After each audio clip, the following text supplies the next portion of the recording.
The world has a clear imbalance to it, and people get away with things all the time that they shouldn't be able to. But every once in a while, something really fair happens.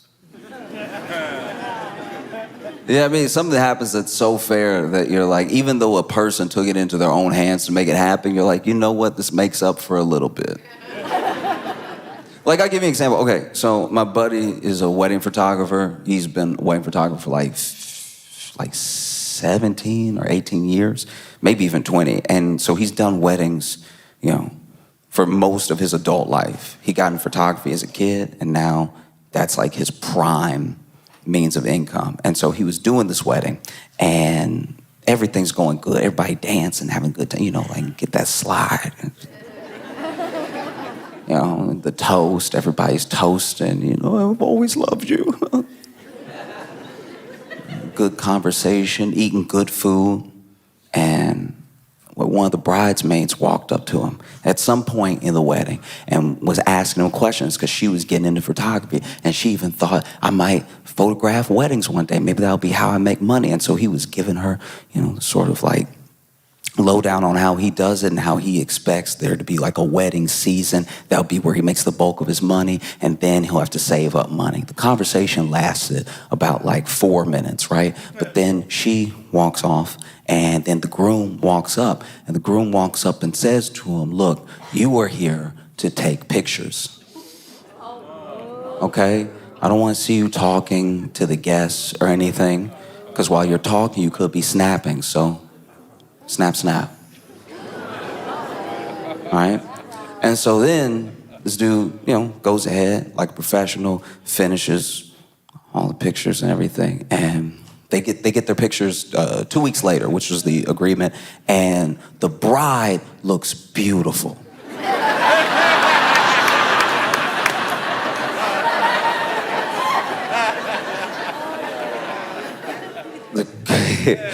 The groom, everybody was dancing, but somehow he caught the groom just...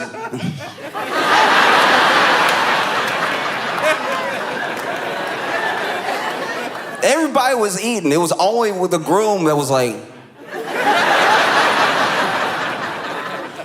Everybody was toasted. It was only the groom that was like... So obviously this dude called him back, furious. He was like, what's wrong with you? I thought you were a good photographer. Are you out of your mind? Why are you taking pictures like this and sending them? My wife looks beautiful. You made me look terrible. And he was like, oh, I just wanted everybody to see what you were like on the inside, from the...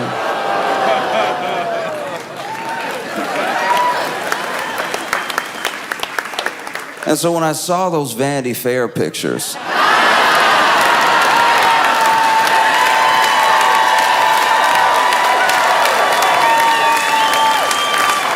I was so genuinely taken aback. So in case you haven't seen them, wow, spectacular. Jeez. In case you have not seen these Vanity Fair pictures, they are so fundamentally wild. Okay, so Susie Wiles did an interview with Vanity Fair, but they did like a whole profile of Trump's cabinet, did all these pictures of Trump's cabinet, right? And the photographer, Christopher Anderson, was taking the pictures, and he's known for taking pictures that are sort of like out of the box in general, Like you do know what you're getting into when you hire someone like him because you know he's gonna do something unconventional, something fresh, right? And he took a picture. He took a picture of J.D. Vance. It's way too close. It's way too close to his head. It's so close. Oh man. The picture is so close. It looked like when you go to take a picture with your phone and you open it and it's accidentally on selfie mode. And then you get insecure. You're like, ooh, ooh.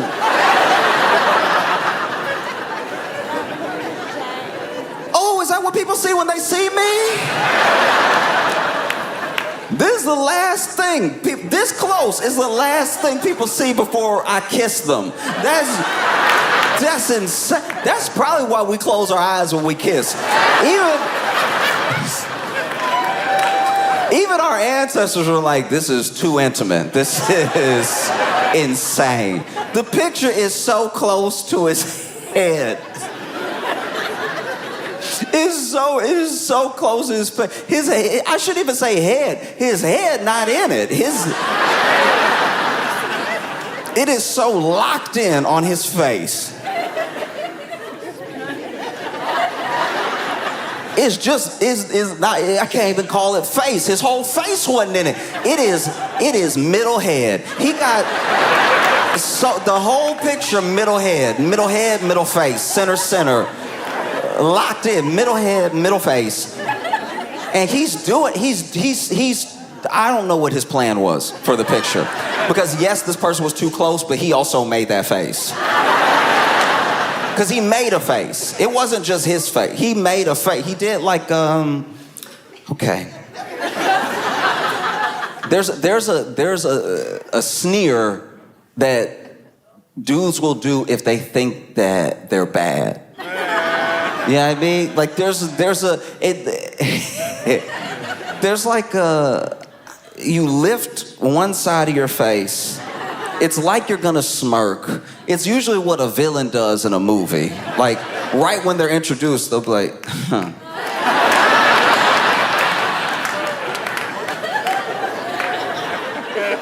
Now, he did overdo it. He did overshoot the sneer, so it's very much like, oh.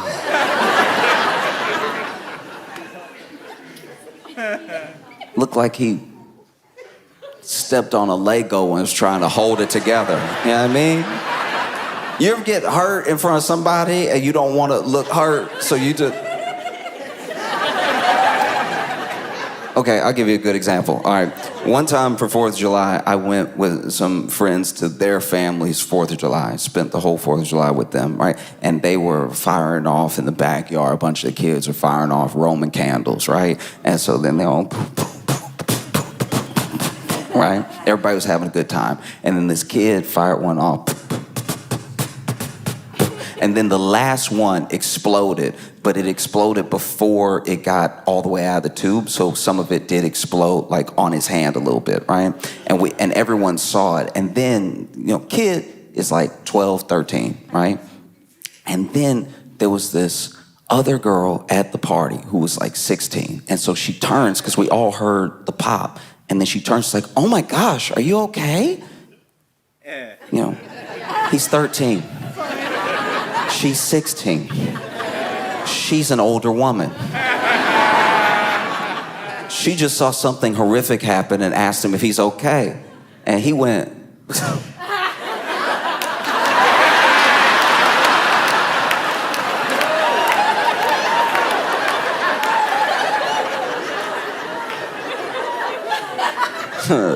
yeah, I'm fine, It's whatever, you know what I mean? Like, sometimes things pop off, you know what I'm saying? Real question is, are you all right? Because you looking all right, Like, if anything, you look a little parched. You want me to get you some lemonade? I was going inside anyway. Let me get you a lemonade. I'll be right back, right? And he walked off little man tried to walk off like Denzel. He tried, still had the Roman candle exploded in his head, but he walked off. Gets inside. They had like a sliding glass door to their backyard, so he gets inside, slides the door back, turns around and goes, Dad!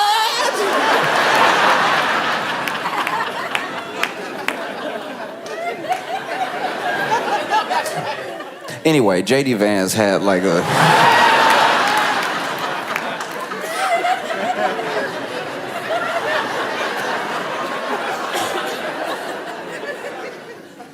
crazy. That's a crazy face to even think is cool. because you usually make it when bad stuff is happening. One time,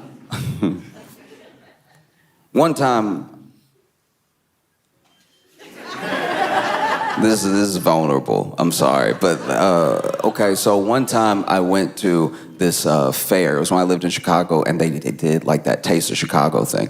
And I went, and there was this one place that had the cheese. I don't remember what it's called, but basically they take a piece of bread and they melt the cheese over the bread, and they use a knife to like cut the last little bit of cheese, and they hand it to you. And this was something I had never had before. I grew up in Louisiana. I grew up around a lot of like Cajun food, a lot of like, you know, like jambalaya, gumbo type stuff, but I had never had this. And just this particular bread with butter, with this cheese on it, was one of the best things I had ever had in my life up until that point. It was so good. It was so good, I went back several times.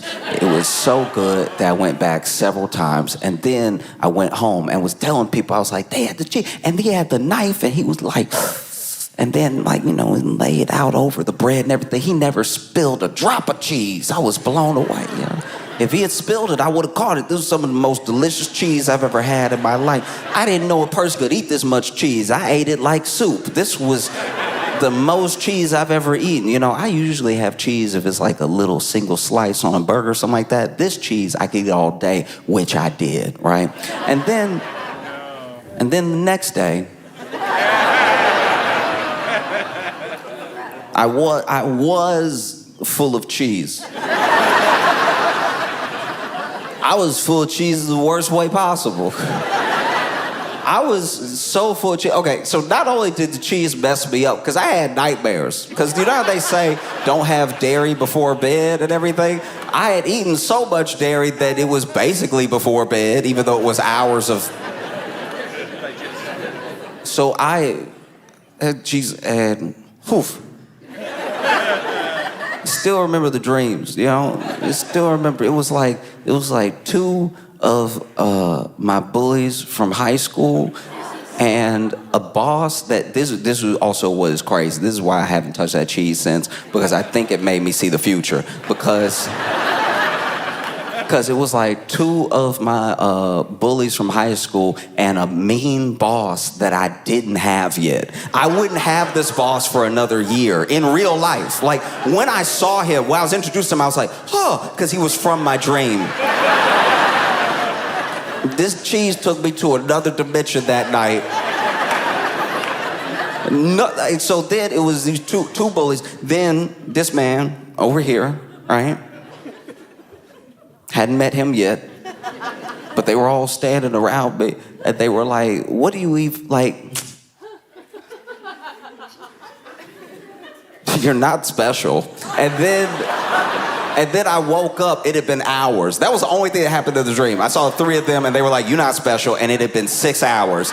So I don't know if it took them 6 hours to say that in the real world, or if they said it, and then I just didn't register anything else for 6 hours. But when I woke up, I was sweating. I was sweating so much, and I was sweating cheese. I was sweating pure cheese. I smelled like my chango had a car accident with Brie, and... turned around in the bed, I was sweating pools of cheese. I sat up, felt like I had a rock in me. Stomach felt heavy and everything. I was like, that was too much cheese. It was too much cheese. I knew it was too much cheese because they almost didn't serve me the last one.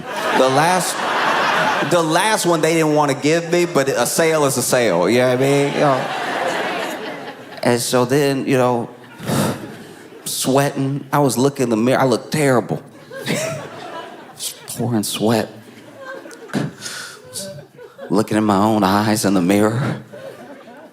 And then sat down on the toilet and nothing happened. Nothing happened. And not for lack of trying. I even made the face. I was like...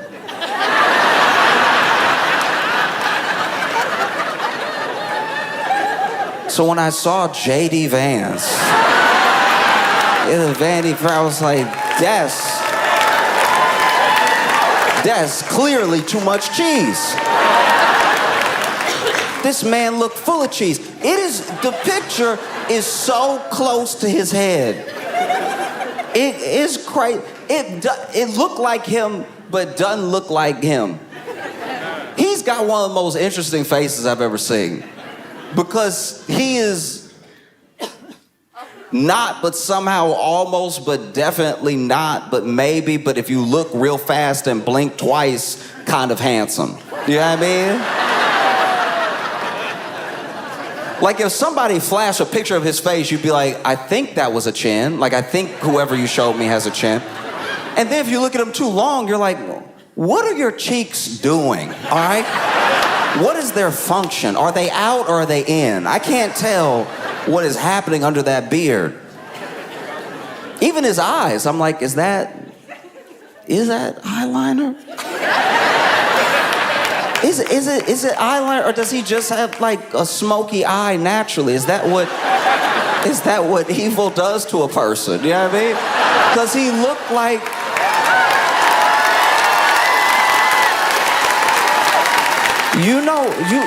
You know the mini boss? You know the mini boss before the middle of the movie? You know the first person that James Bond... the first person that James Bond like kick off a cliff or something like that. He got that face. And the picture is too close. I know. They did him dirty on purpose, but still, they did me dirty. Like I had to look at it. I didn't know this was possible. This is how talented the photographer is. The photographer made J.D. Vance look like J.D. Vance from South Park. Like the way he looked in the thing is so close that when you fill out the rest of the face, you imagine it the way that they did it in South Park. And even in South Park, they were like, let's go ahead and like over-exaggerate every feature. That is what will make it funny. Ha-ha comedy, right? But then this guy was like, nah, I think I could do it for real. Like, I think I could do that to him.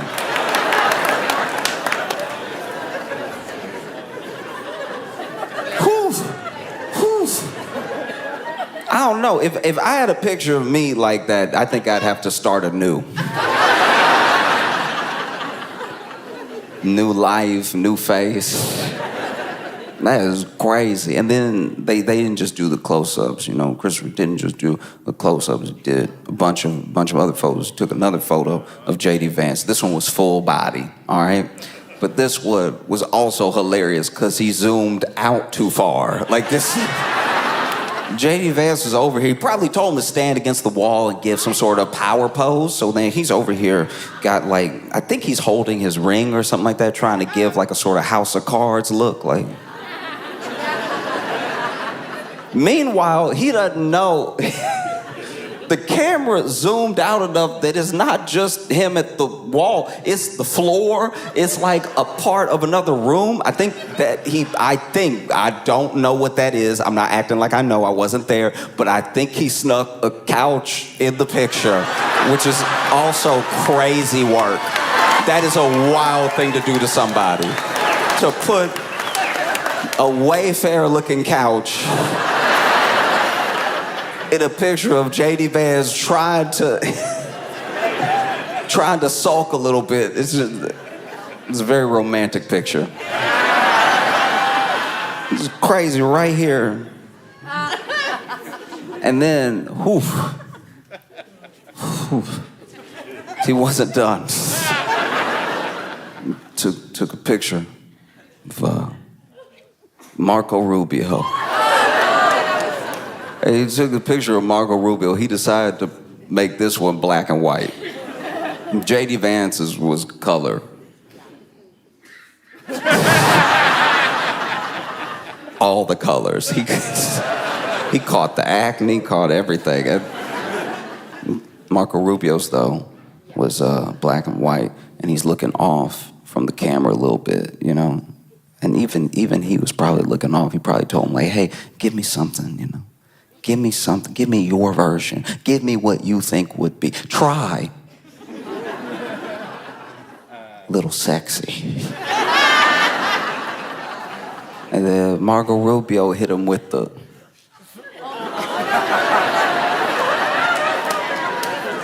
But he did it so close. He took the picture so close that Marco Rubio just looks slapped. Like,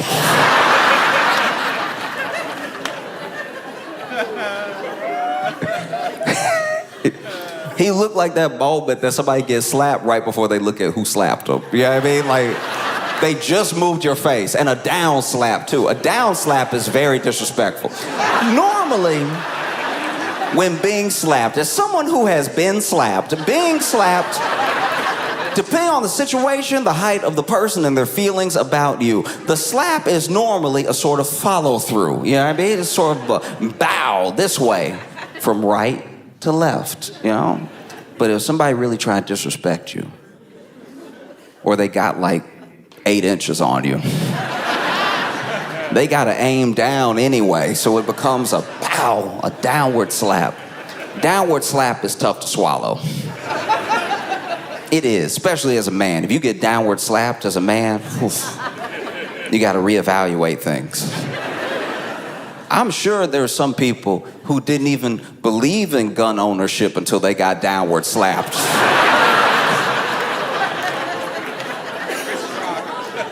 Getting downward slapped will change your life. You know, wow, right?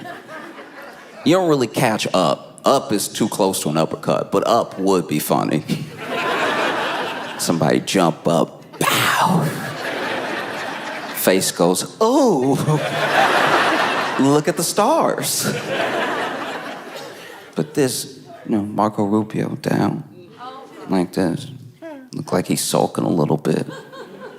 Like the picture is so close to his head. It looks like you are comforting him.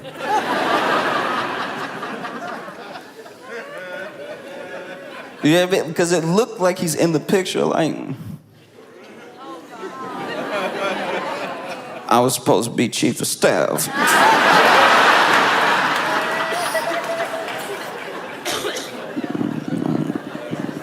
He promised.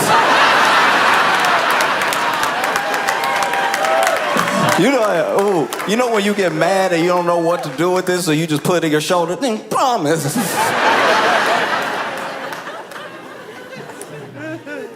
Down. Rough. That's rough work. I mean, then he took another picture of Marco Rubio. This time, it was full body. And honestly,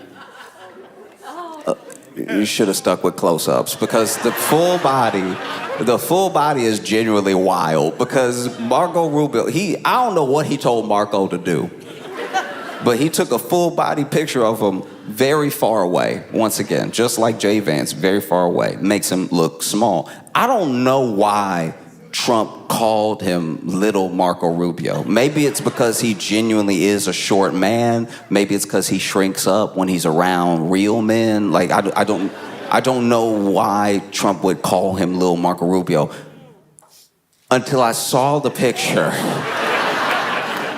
And I was like, that is crazy to put him in the picture, have him stand there. He's bent over a little bit. There's a lamp right here, and there's a doorknob on the other side because they let an open door be in the frame, and Marco Rubio fighting that doorknob for height, fighting.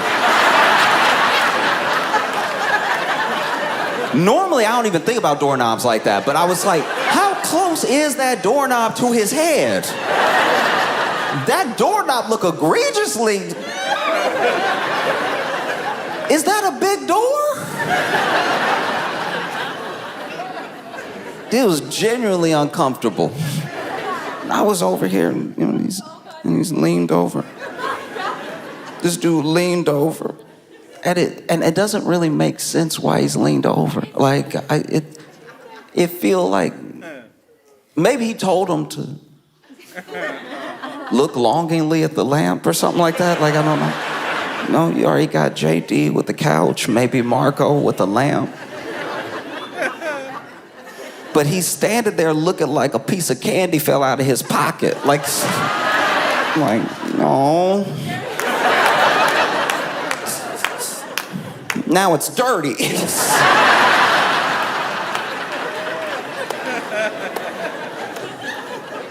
Oof.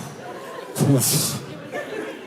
Even the picture that they took of all of them together, I'm sure that they thought, there's a thing that happens when you're taking pictures, you know what I mean? Where you are going off of what the person telling you to take the picture, they're telling you to do. So you are assuming whatever they're telling you to do is gonna look good, and that's why they're telling you to do it.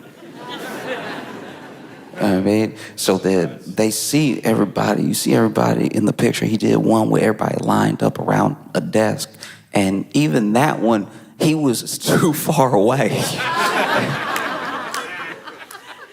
So you just see like Stephen Miller on the edge, you see like Caroline Levitt standing up, and I'm sure they thought that this was gonna be like the next cover of the reboot of West Wing. But it just looks terrible. Like they look terrible in it. As a photo, I can't look away. Even with Stephen Miller. A picture of Stephen Miller is already unnecessary. You know what I mean? It's almost impossible to look at Stephen Miller and not think of like Megamind, you know what I mean? Like,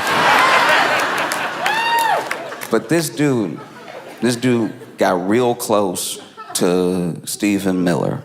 Dangerous, right? This dude got real close to Stephen Miller, and not as close as J.D. Vance and the others, right? You can see his whole head. And I don't know if he made him like tilt his head or if Stephen Miller just did that, but he tilts his head.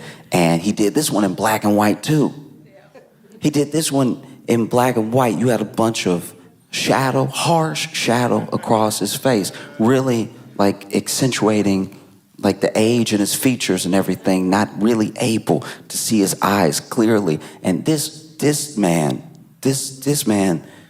made Stephen Miller look exactly like an old picture of Joseph Goebbels.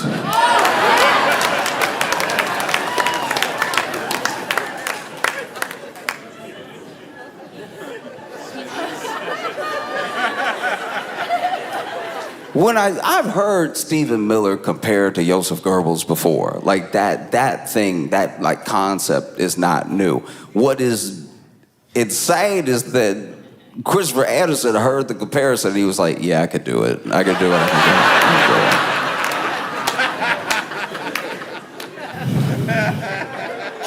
Wow. Wow. Even the picture they took of Stephen Miller, like sitting on a couch, right? I think he was on a couch, may have been in a chair. He's over here, arm over, like this and everything. Probably told him, hey, sit like you're powerful.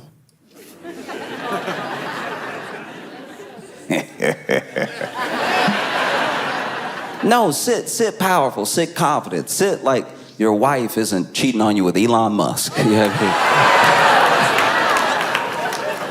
I don't know, it's what I've heard. I don't know. He tells him to sit down, he sits down.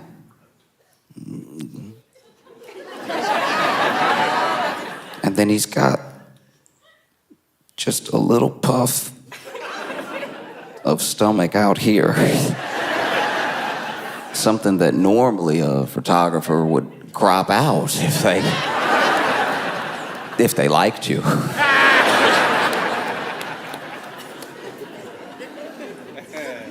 Even Susie Wiles, they took a picture of Susie Wiles, chief of staff, and that one very close.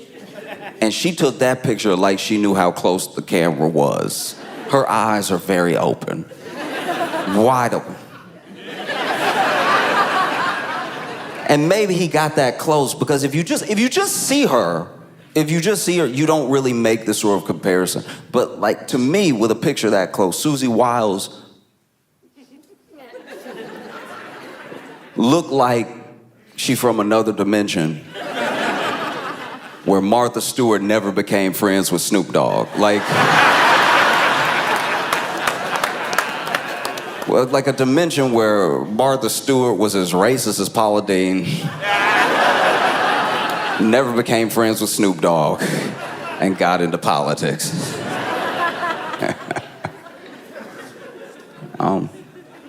Whole thing was crazy. He even photographed one guy.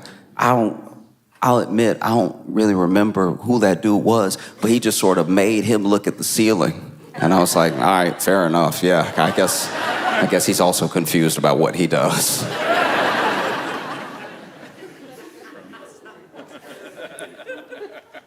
And then he took a picture of Caroline Levitt.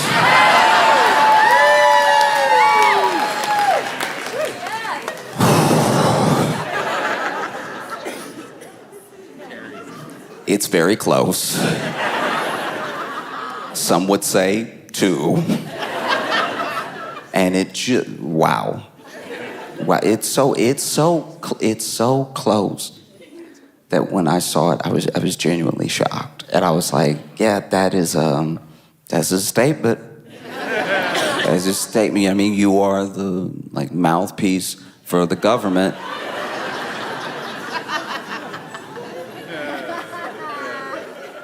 You're like the mouthpiece for Trump and the government, and the picture that has been taken does make us look at your mouth.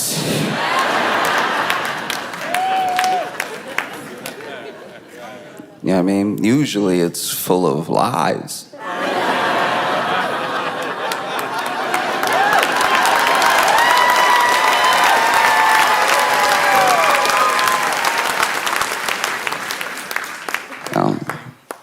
They were talking to Christopher Anderson about this photo shoot, and when asked about it, he was like, as a photographer, I take it as my responsibility to photograph what I encounter. I don't know if he's British, but that seems like a very posh way to say, I was just trying to show who you were on the inside.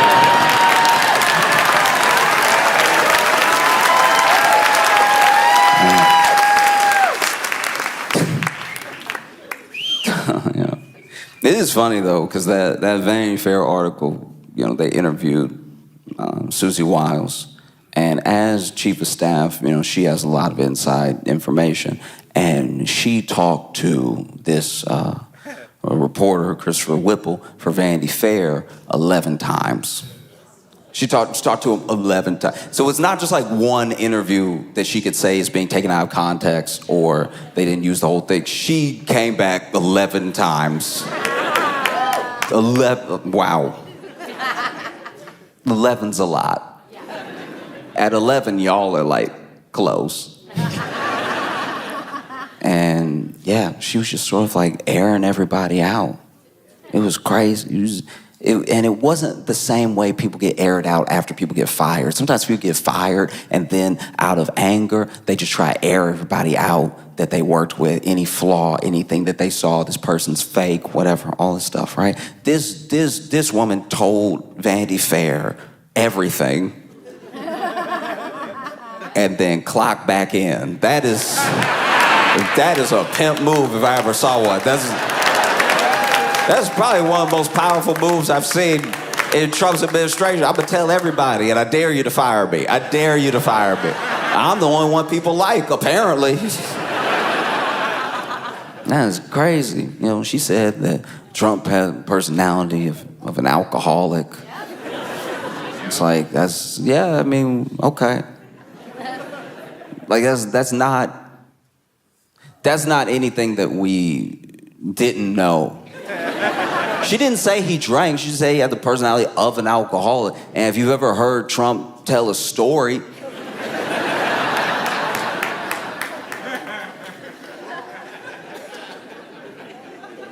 I've been to more than 1,000 barbecues where the same type of story was told by the same uncle who had to digress, who... if you told me Trump had been drunk this entire time, I would believe it. I'd be like, that all checks out now. This actually makes so much more sense if you were drunk. Like, even a rally, you'll hear him speak at a rally, and you're like, if he was drunk, it would make sense that he speaks in commas. He can never just go through one sentence. There's always a detour, you know? Many are asking me, more people than have ever asked anyone ever. You know, one time I was at a party and there were a lot of people there too. I'm being asked by almost as many people as there were at that party, but also, do you know Kristen Stewart and Robert Pattinson dated? That's kind of wild. Anyway, I was being asked by someone. I have the best polling numbers in the history of numbers. And when you check the numbers, they're gonna seem fake because the radical left is, Nancy Pelosi also makes a lot of money from, she also makes a lot of money from the stock market, and I don't even know if that should be allowed. She's crooked. Her and her husband. You know who else has a husband? My wife. My wife has a husband. It's me. I'm my wife's husband. And I'm the president of the United States, and I came here to tell you wanted to talk about something?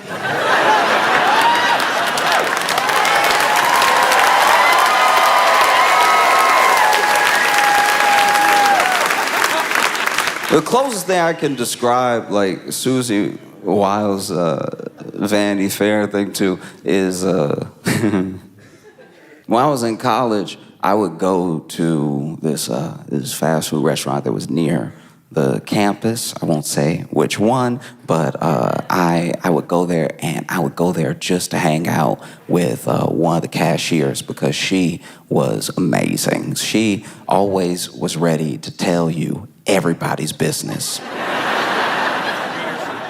while you ordered.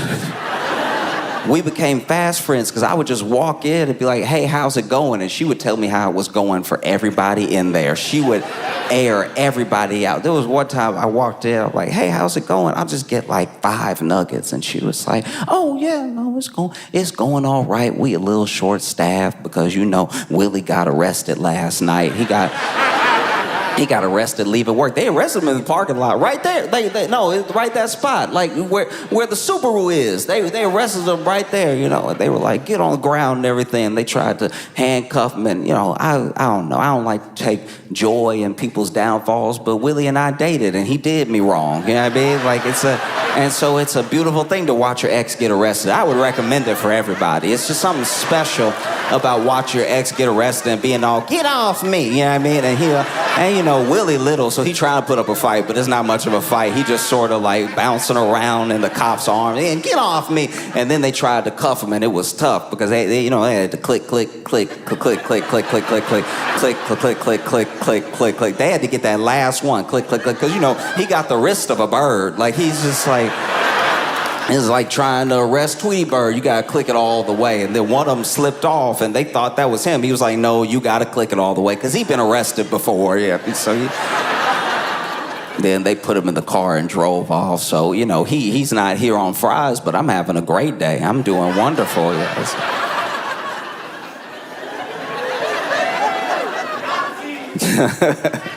There was one time I went in there, I was like, hey, how's your day going? And she was like, you know, Trisha getting on my nerves.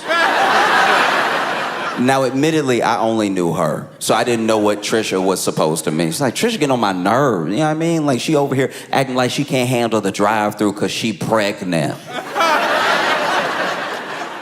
I'm not even kidding, because she pregnant. We all pregnant, Trisha.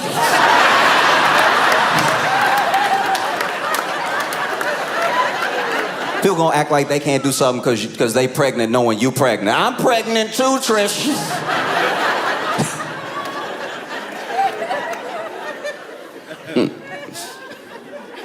I mean, you know, it's just handing people stuff. All you gotta do, take the credit card and go ahead and, you know, hand it back. That's all we asking you to do, you know? But she over here, ooh, my back, ooh, my stomach. It's in your stomach, stupid. Your stomach gonna hurt, okay? You know what I mean? Because she want to act like she was a good employee before. She been bad, but now she just pregnant. You know what I mean? So then she... Anyway, what did you want?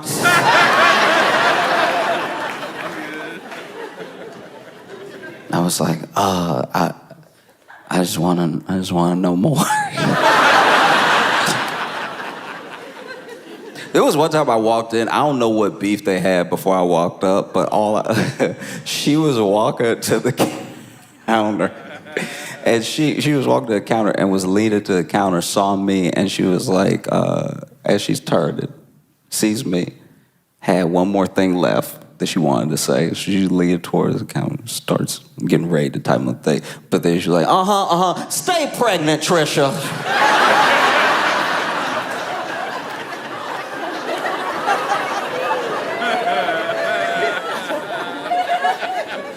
I've never heard stay pregnant in my life. But I don't know if I'll ever forget it. Just would air everybody out. So when I was reading this Vanity Fair article and I was reading what Susie was saying, I was like, all right, I've been here before. Basically coming off like she thinks that J.D. Vance doesn't believe in much, how against Trump he was, and then all the way to becoming his vice president and everything. She even said some of the things that we knew but hadn't been said. You know, like they brought up Letitia James. They talked about Venezuela, and she said what we've all sort of been knowing. You know, Letitia James. Oh, that's just sort of a retribution campaign. You know, really got nothing to do with any illegal activity. Oh, Venezuela. You know, that's really just for regime change and for oil.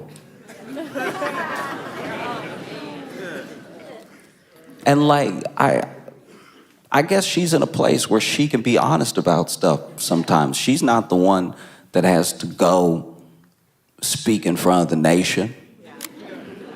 That's Caroline Leavitt.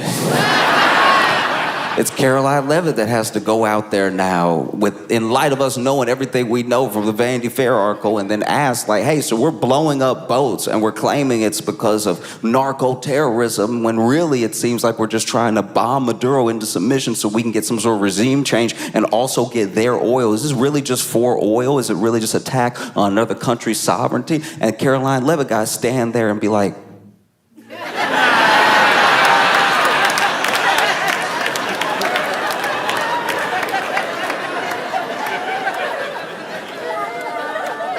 the president has been clear about this. He cares about the lives of American citizens.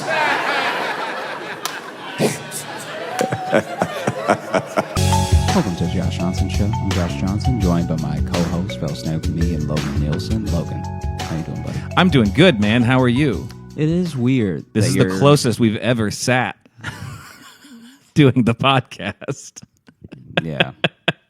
Yeah, it's weird that you're here because now, at least at the hurtful. Well, at the other place, I could turn to you. Like any other time we've been together before this, I could turn to you, look at you, whatever. And this one, it feels odd to look at you because you're too. Well, it's because we're doing the video version and we're only doing it on the one camera. I'm explaining to the listener. I'm with you, but so we had to sit a little bit closer.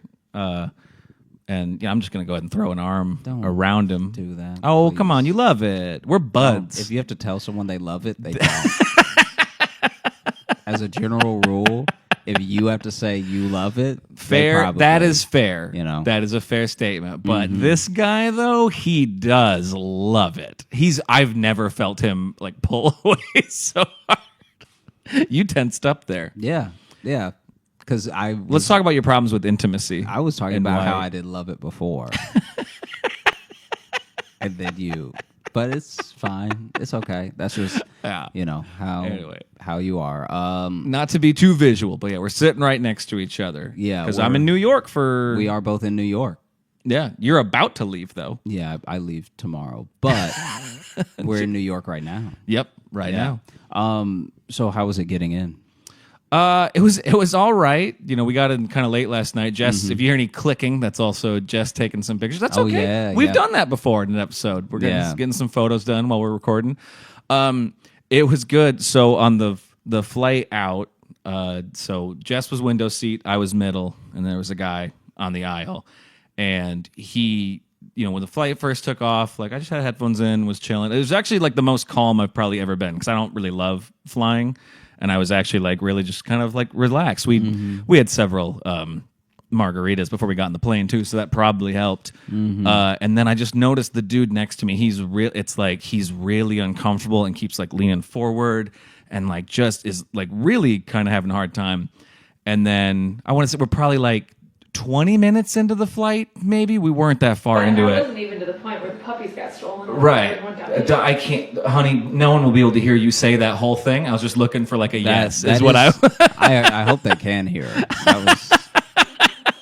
Jeez. Well, I just say from here they wouldn't be able to hear that. So what happened? So he's freaking out, and then then I finally had to like stop and check in on him. It's because I saw him grab the vomit bag and he like shook it out, but then put it back, but then like kept checking on it. And I finally was just like, I took my headphones on. I'm like, hey man, are you good? Like, what's up? And then he was having a panic attack, he told me. Now, have you taken off yet? Yeah, we're in the air by now. Yeah, okay. By the time you start, you're checking on him to be like, do I need to let you out of the aisle so you can go to the bathroom? Well, no, but he's on the aisle, so I don't need to let him out at all. Oh, he is on the aisle. Okay. I was more just checking, like, I just really didn't want a guy vomiting next to me, was my thing. And it would have been a terrible experience for you.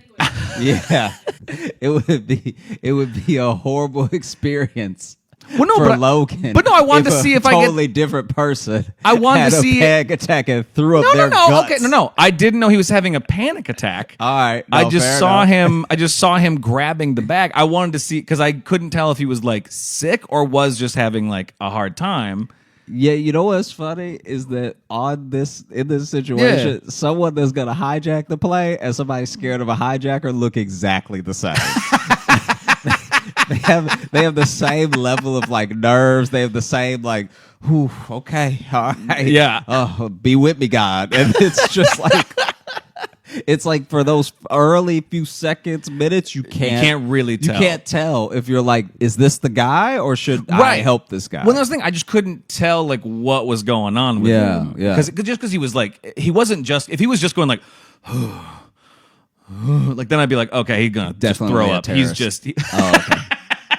No, but I'd be like, he's definitely sick. Yeah. But the fact that he was so fidgety and like kept like not sure what to do with himself, I'm like, he may just be having like a freak out. Yeah. So thank you for turning this into me being a selfish villain, because the whole point of it was I actually took my headphones out and I talked to him for the rest of the flight, just to calm him down, and he was very kind. I'm very glad because that could have backfired. You know my hatred of talking to people anywhere. What I like is there should be a whole storyline of you being an anti-hero, of like you talking people off of ledges that are like about to commit suicide because you don't want to see a dead body.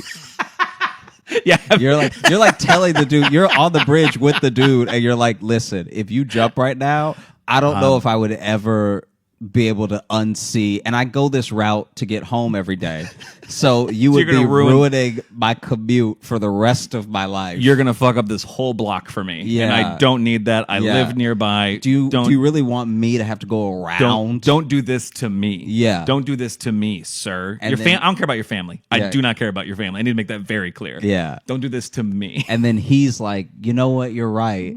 I should kill myself at home. Great, because I don't know where that is. Yeah. So you do it. Okay. So then this is you helping this person. Yeah. Okay. I didn't expect it to be me become the villain so quickly in the story, but yeah, it was me. I was saying it would be funny. No, I know. But no, it was me. Then I just talked to him the whole time, and which helped him calm down. He was very grateful, and he was a very nice guy. Yeah. Nice talking to me. He lives in New York. But yeah, he was just having a panic attack. And so we talked about it, because I've had panic attacks. So I'm like, listen, I get it. Yeah. And so we just talked for the rest of the flight, and then that was it. And then when we got into our Uber, I always like talking to Uber drivers, particularly in New York. I like New York Uber drivers, but by that point, I'd spoke on a whole flight, so I was silent. Yeah, you're pretty spent. I have so much I don't know, small talk in me. I feel like I don't want to overshoot it, but I could easily say that maybe 1/10 of the stories that are told to me that I tell on the podcast are Uber drivers. Oh, absolutely. Because you even saw in DC, when we were in DC, I just asked them, I'm like, what's the longest ride you ever had? What's the craziest ride you've ever had? Blah, blah, blah. And sometimes they give you nothing. Yeah, sometimes they're like, hey, drunk people drunk. Yeah. And you're like, oh, all right, there's not a lot to pull from there. Or some give you the vibe of just like, oh, they want to just do their job and just get you out of the car. Yeah, but every once in a while, somebody's thirsty to tell you. Oh, yeah. Okay. We had one of the guys in DC was just like, he wasn't going off of like... Which one was that? The guy who was talking about like comedy and stuff like that. And oh, yeah. His eyes. Oh, yeah. What happened with that? So our Uber driver in DC, or maybe we were in Arlington for this one. I mean, they're right next to each other. And he was telling us, this is so funny. He was like, I got the new iPhone, but they were trying to upsell me. And so I wasn't sure if I was making the right decision, because then some guy that was trying to upsell me was like, no, you got to get the latest version because they're out here playing games with this middle one. You got to get like the tip top, and you got to get the most memory because you don't know, it could be the end of the world. Like the dude was like really upselling him. And then he wasn't sure if he should even get a new phone because it's not like his regular phone was broken. Then he gets the new phone. Yeah. And it was like the newest at the time. Then he plugs it in, and it's supposed to have this great battery life and everything. And he kept saying that he was looking at it, he kept saying 50%. Yeah. And no matter how much he charged it, no matter what he did, it kept saying battery life 50%. And he was like, what the fuck? And it went to 50% early in the day. After him charging it, which was especially why he was like, what's happening? This is crazy. Yeah, this is supposed to be a better battery, but it's only at 50% ever. Yeah. And then he finally put on his reading glasses. Yeah. And realized it wasn't 50, it was 5G. It said 5G in the corner. Yeah, it had been saying 5G all day. All day. And he was like, this battery trash. Which is also good to tell you while he's driving you around, to be like, listen, I can't see great. Because he didn't have glasses on while he was driving. That is true, actually. Now that you say that, he was not wearing glasses. Because he told us at the end of the trip, he told us all this. So at the very end of the trip, he's telling us this story. So outside of that, we're just chatting about comedy, stuff like that. This is the last story he tells us before we get out. And as I'm getting out of the car, I look at his face, and I'm like, this man doesn't have glasses on. I didn't think of that until this second, till you just said that. I couldn't stop thinking about that. I thought about that. I thought that's also... I don't know. I thought that was also on your mind. I was like, this man's been driving us around blind. No, I didn't think about that at all. Because he drove us from Nando's to the venue. So it's not like, because here's the thing. When you're doing that, so when we were at Arlington Draft House, the hotel is very close to the club. So super close. It's like you could walk, but it's a 20-minute walk, or it's like a 5-minute, cab. It's very Uber, hot, whatever. too. You know what I mean? Yeah. So we kept taking the Uber because we were like, it's nothing, It's like $6 and it's a quick conversation, whatever. But this time we were at a restaurant and then getting the Uber from the restaurant to the venue. And so that was like and he had to get on the highway at one point and then get off of it. The idea that he just did all that and he maybe couldn't see. With no sight. Yeah. I didn't think of that till just now. That's amazing. Yeah, in that area, you have to just constantly get on the highway, too. It seemed like if we wanted to go anywhere, they had to do that little circle. Yeah, you have to do a circle and then take like the second exit and you're across town. No matter where you want to go. No, okay. Wow. I did not think of that till... Because now, it's like this is a week later, my life is flashing before my eyes. A week later. Yeah, dude, when he told us that, I was getting out of the Uber and I was like, what? I didn't even connect. That's why I didn't laugh that much. Because this dude's like and you're laughing. You're like ha ha ha. Like he was like. I was just giving him a laugh because he said it was the funniest thing that ever happened to him recently, and it's funny. It's funny. It was like it's fine. I just wanted to give him But it is be a good audience member. You were, but. I was like walking in the club like, okay, you're over here. Like this is the other thing that was kind of like. It's when I decided to just not bring it up. Yeah. Because I thought it was also on your mind.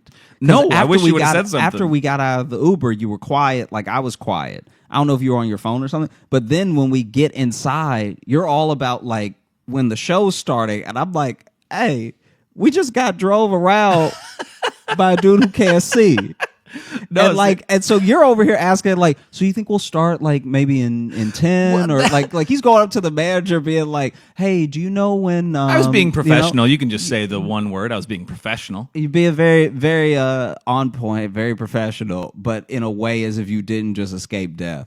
And so then I'm standing there like just staring in front of me, and and you're like, okay, good, and capacity's good, like just.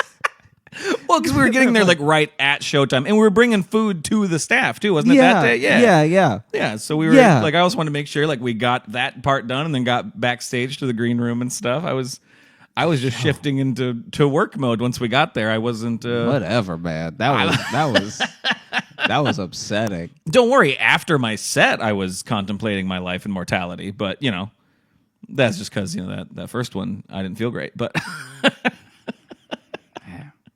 No, it was terrible. Damn. Yeah, I didn't think about that at all. Yeah.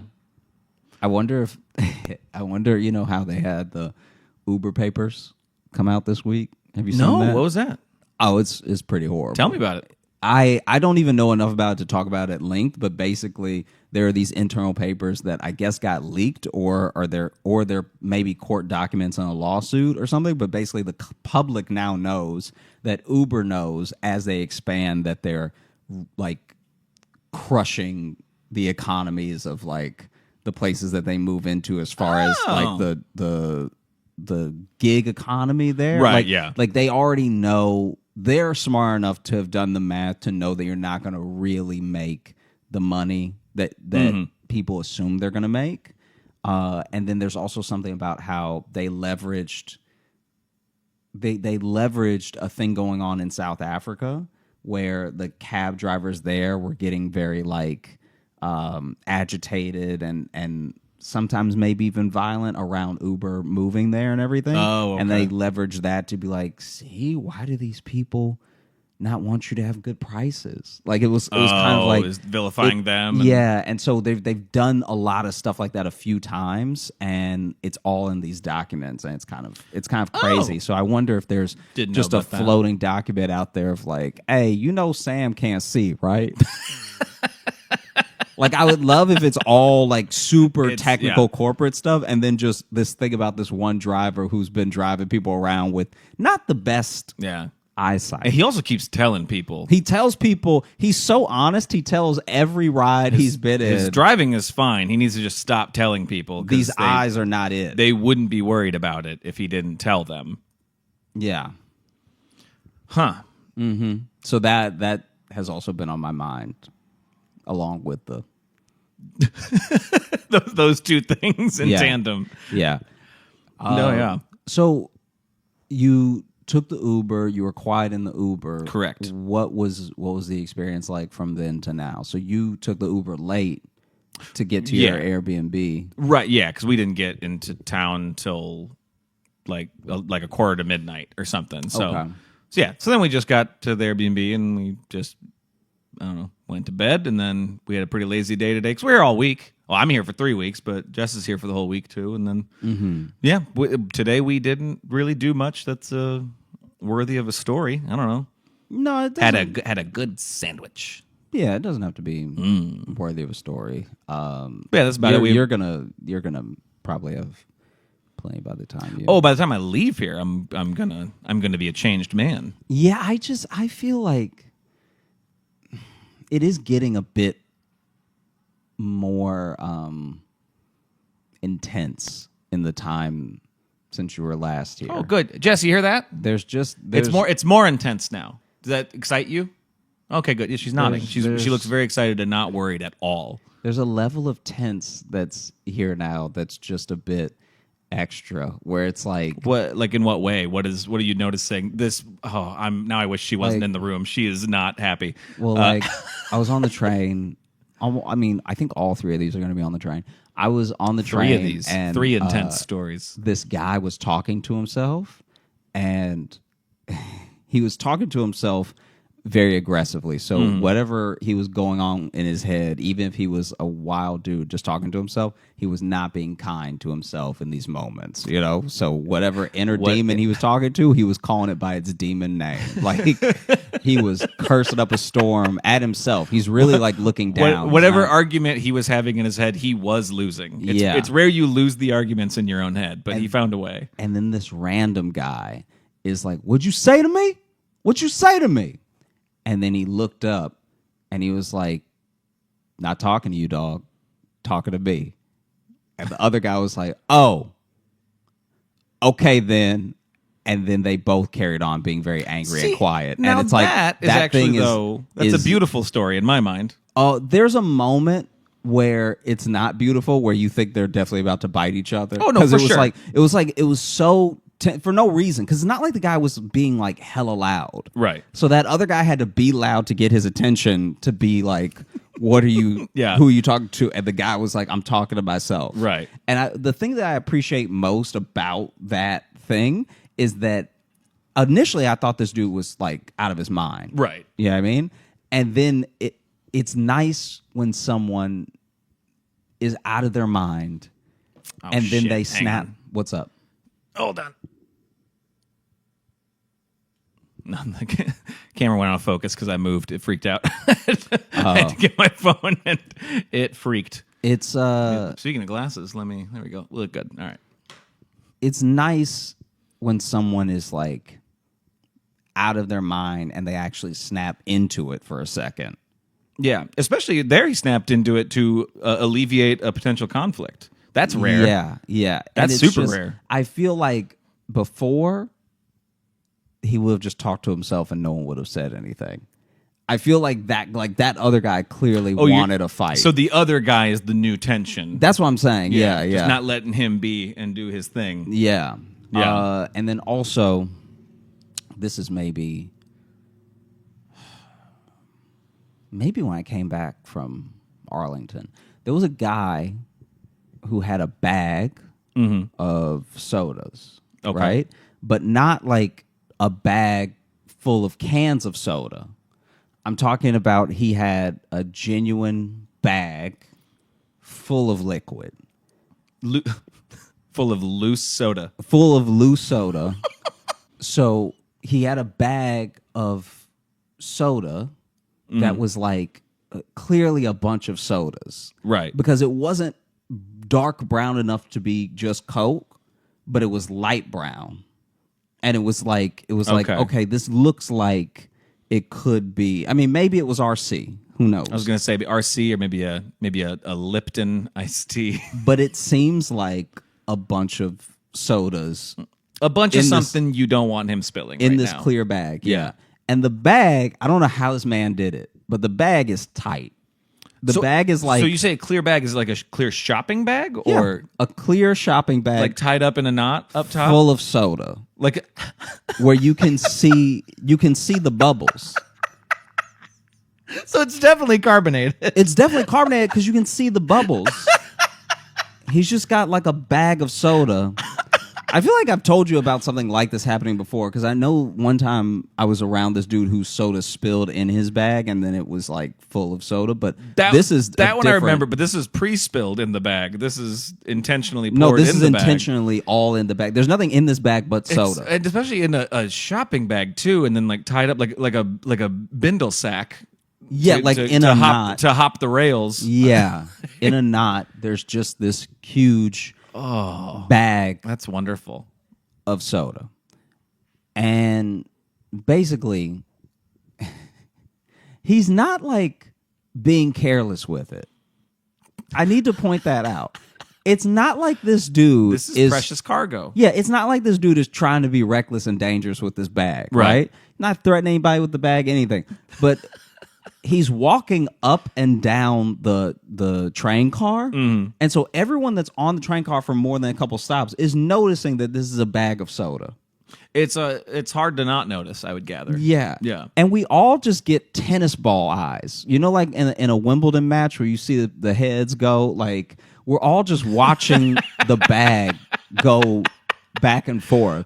Because everyone is perplexed where it's like, okay, so is this bag about to pop or spill or whatever, right? Yeah. And then after that is then just why. Yeah. Why and how. We're all. Yeah, I'm gonna have to clear the music that drives by every now and then. Hopefully, we don't get Billy Joel. a copyright strike. Yeah. Because of the random vehicles driving by. I think it needs to be more than 3 seconds to be a copyright issue. It does. I think we're safe. Unless somebody just parks, Yeah. decides to yell up, and you hear nothing but the new Pusha T album. And then I just we'll yell out then and be like, "Can you guys put on something royalty free, please? Thank you. Just some jazz, please. Some jazz, some itsy bitsy spider, some That's not going to help us. happy birthday over and over again. Maybe. That only became public domain a few years ago. So there's this bag. Sure. And in the bag is like swashing. So it's not like it's tight to the point where there's no movement of the liquid. That would be very impressive. It would be. If it was airtight in a bag like that. If it was just a bubble with handles, that'd be fire. That'd be amazing. Yeah. It's almost that, but there's just enough room for a little bit of swashing. He has not perfected it yet. And so he's going back and forth, back and forth, back and forth, and we're just wondering whose day is going to be ruined. Because when this bag goes, it's gonna take a couple people with it. This is an unfortunate game show. It's getting to the point where as he's pacing back and forth, and it looked like, I don't know if this is going to make sense, but he looks like someone who would have a bag of soda. Like I don't know how better to describe it, except he looks like a person who would have a bag of liquid that is tied up, and he's gonna open it and I guess pour it on his head later, or just stab it with a straw and go to town.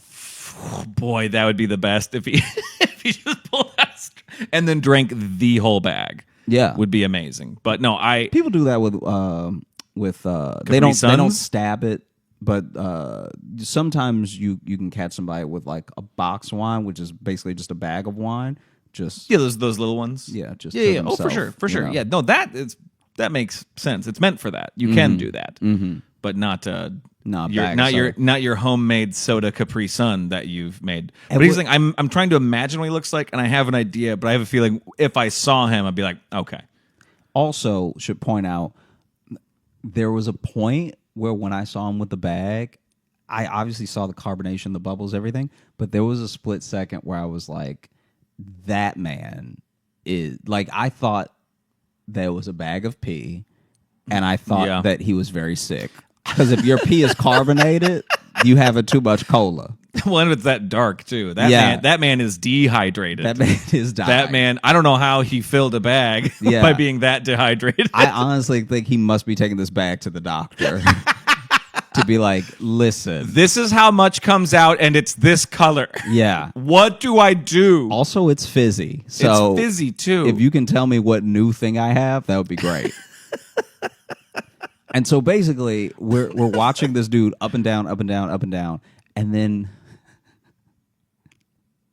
finally this guy gets on with an umbrella. And just perfectly, as this dude is shaking out and tying up the strap of the umbrella and turning around, he turns into the guy with the bag of soda. And you know the little spikes that are completely unnecessary on umbrellas? Yeah. You know those things that don't help stop the rain at all? I don't know why there's spiked ends to every umbrella that's ever been invented. The Mad Max part of the umbrella. Yeah. And you never know. He turns in and the whole bag just goes. So it's like it so clearly a thin bag too. Took barely any. I think it is exactly one Walgreens bag that this dude has filled with soda. I'm surprised it wasn't dripping. Yeah. That's the thing. If it was that ready to pop by being just touched by an umbrella. Yeah, so he touches with the umbrella, the thing starts to go. And a bunch of people shoot up and walk away from the splash zone. But that guy that was I felt so bad for the guy with the umbrella, because he literally has it so he doesn't get wet. And now this dude's calves are covered in cola. Now he's wet and sticky, which you don't get from the rain. Yeah. Now he needs rain. Yeah. Now he's going to go outside and he's like, fuck, I really wish it was raining. Now he's just going to go outside, back of the leg first, moonwalking in the rain to try to get some of this sticky out. Because this guy doesn't know what it is. To travel. This guy new. just He's got new. on the train. 1 second. Let me check on him. That's all right. Dog break. Should we pause the video since it's going to get weird when I get Sure. I'll just say dog break. Okay, 1 second. We're back from the dog break. Yeah. What was I even talking about? Oh, the bag. Yeah, we actually took a break on a cliffhanger there. What will happen next with the bag of soda? Stay tuned. So the bag explodes like... It like popped. It Like didn't popped. just leak. No, it didn't just leak. Because that would have been very funny. Because He would have tried to catch it and it would have still been dripping, and then like No. another one would have poked open. my man, this dude's bag, This was a water balloon, a soda balloon. It really split. And so then it just is rushing. And honestly, A torrent, if you will. more full than I gave it credit for. He got a lot of soda in that bag. He got so much soda in the bag that like so much came out it felt like a cartoon.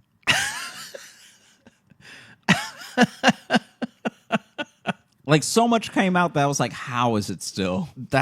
And then the guy feeling it is terrified. Like Yeah. this is a true nightmare to just have something like Wet on the warm and subway. sticky. warm. Yeah. Was this heated up? I mean, I don't think Soda? it was heated up, but if you're walking around with a bag of soda, I the can't summer all imagine day. you're keeping it cold. Yeah, that's fair. So he filled this a while ago, and then which would be impressive if he had it all day, and this is the first trouble he's run into. Yeah. Or maybe the initial trouble was why it ended up in the bag. He was carrying a 12-pack, and then they all burst somehow. I don't know who I feel worse for. Because if you're carrying a bag of soda, that means it's your only option.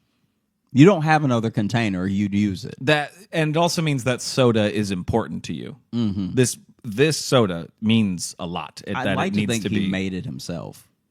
That's a whole other upsetting scenario. That this is his homemade soda. He finally had the meeting with the big soda company for them to sample his flavor. And he didn't realize, like, I just ran out of my last bottle. I just ran What my do I last have? bottle. Maybe they like plastic flavor. I need to get down there so they can sample it and it can be in stores. Oh, no! And so then, basically, that guy freaks out. A bunch of people jump away. It reminded me of, remember when we saw that lady throw up? I think about it every day. It was exactly like that, where people calmly ran away. Just- like yep, they, yeah. they calmly rushed away. Yeah. Yeah, because that lady vomiting was that she just did it very calmly, and we're all like, well, all right, this is what's happening. We'll all scoot. I know we've talked about it on the podcast We before, absolutely have. but what I love about that lady vomiting is that she went there, sat down with just a bunch of meat she just bought. Yeah, because it looked like She she had a had bunch of ground turkey. She just had like some sort of. It didn't seem like the bag she bought it out of either, right? No, that no, also no. seemed like just a bag of meat. Yeah. That was she eating? I'm not sure. Yeah. And that's why she threw up. Because you're not supposed to eat raw ground beef on a moving train. I mean, too many stories converge in New York. Like, every place should have one of these people. You know? There should be a soda guy in one state. There should be a meat lady in another state. They can't all be here. Well, this is where they come from. Then they spread out from here. Yeah, it's really upsetting. And then, like, now you just have a train full of soda, too. Because now that whole area is just wet. Oh, yeah. Everyone that's been to or lives in New York knows what I mean when this happens. It doesn't happen every day, thank God.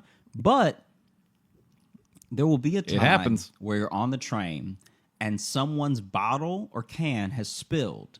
And so now we're all with our eyes watching the trail, the uneven trail that the liquid makes. And you're checking, is that liquid coming to me? Is it taking a left? Is it going straight? Yep. And I wish I was better at physics. Wish I knew more about fluid dynamics to know where this is going to go. I don't know how that would help in this situation. I feel like you could look at it now. You could have an idea of maybe what grooves, what. Yeah, that's also when you know you've been taking the train too much. When you're like, oh, we at Hoyt Skimmerhorn, this liquid about to take a left. No one wants to be that well versed in something that nasty. But yeah. The train was full of like I had to get on a different car, which I should have done.